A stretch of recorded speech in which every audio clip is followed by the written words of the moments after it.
2022 Porsche Taycan Turbo Cross Turismo First Drive. The electric wagon you've been waiting for. And if you haven't been waiting, it's only because you didn't even know you wanted one. Credit Subaru for unlocking the secret to selling station wagons to Americans in 1995.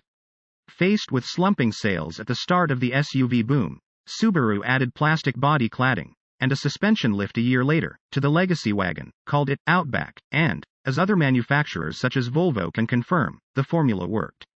With the new 2022 Porsche Taycan Cross Turismo, the German marque hopes the tactic will yield similar results for its performance-oriented all-electric station wagon.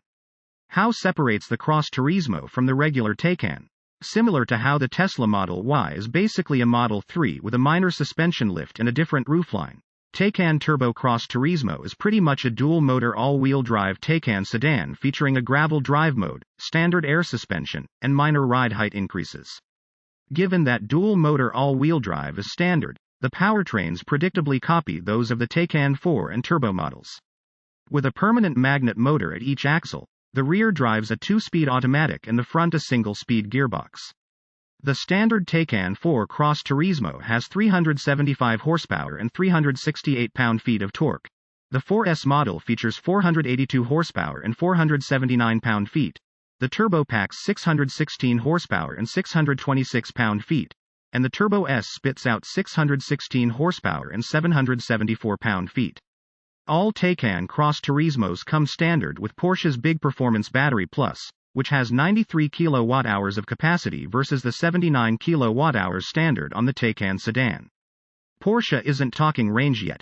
The EPA so far hasn't certified the new wagon, but expect turbo models to be rated for around 200 miles on a charge, and the 4 versions to net around 230 miles. Like all Taycans, the Cross Turismo can be fast charged at up to 270 kilowatts, 20 kilowatts greater than the quickest Tesla V3 supercharger, which means the battery can go from a 5% state of charge to 80% in as quick as 22 minutes. The rear end represents another difference between the Taycan and Taycan Cross Turismo models. The new wagon boosts rear cargo capacity from 14.3 cubic feet to 15.7, while the frunk remains unchanged at 2.9. Thanks to the new roofline, rear seat occupants also get an extra 3.6 inches of headroom, while those in the front net a 0.3-inch gain. Porsche also offers a bespoke roof-mounted cargo carrier and a rear-mounted bike rack that plugs into 2 proprietary sockets in the Taycan Cross Turismo's rear bumper. Does it drive the same as the Taycan? With only small mechanical changes between sedan and wagon, it's unsurprising the new Taycan Turbo Cross Turismo feels much the same around town as the sedan version. With its 616 horsepower, which creeps up to 670 horses when you use launch control, and 626 pound-feet, the wagon's power is, to crib from the Taycan's largest rival, ludicrous.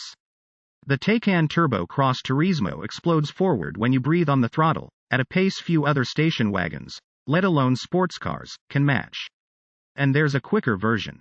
Porsche says the Taycan Turbo Cross Turismo will accelerate from 0 to 60 miles per hour in 3.1 seconds and cover the quarter mile in 11.1. The company says the Turbo S version will do the deeds in 2.7 and 10.7 seconds, respectively. What's more, we expect Porsche's estimates are conservative, based on our previous test numbers for a Taycan Turbo S sedan. Although the Porsche Taycan Turbo Cross Turismo captures the sedan's same explosive performance, there are some differences due to the suspension changes. The Cross Turismo's 0.8-inch lift in its default ride height may be small, but it's certainly noticeable. Around town in normal mode, it feels ever so slightly flintier than the sedan does, as the air springs add ride height by inflating an airbag. This makes for a firmer suspension in a stiffer, less forgiving experience. The suspension adjustments also negatively impact the otherwise fantastic ride and handling balance. Like a Dyson vacuum, a normal Taycan Turbo sucks itself down to the road, whereas the Taycan Turbo Cross Turismo in both normal and sport modes feels a bit more SUV-ish, with just a hint of lean and body roll. Thankfully, Sport Plus and Range modes seem to put its suspension back in its sweet spot, delivering the quick turn-in and planted feel you'd expect from a Taycan. Scroll to the end for more details on the suspension's various settings and differences between models. We didn't have the opportunity to test the Taycan Turbo Cross Turismo's gravel mode off pavement, but Porsche says it's designed for gravel tracks or muddy road surfaces. Given the Cross Turismo's 12.2, 12.0, 16.2 degree approach, breakover, departure angles, if you're looking for more off-road capability from your electrified Porsche, a Cayenne E-Hybrid will likely serve you better.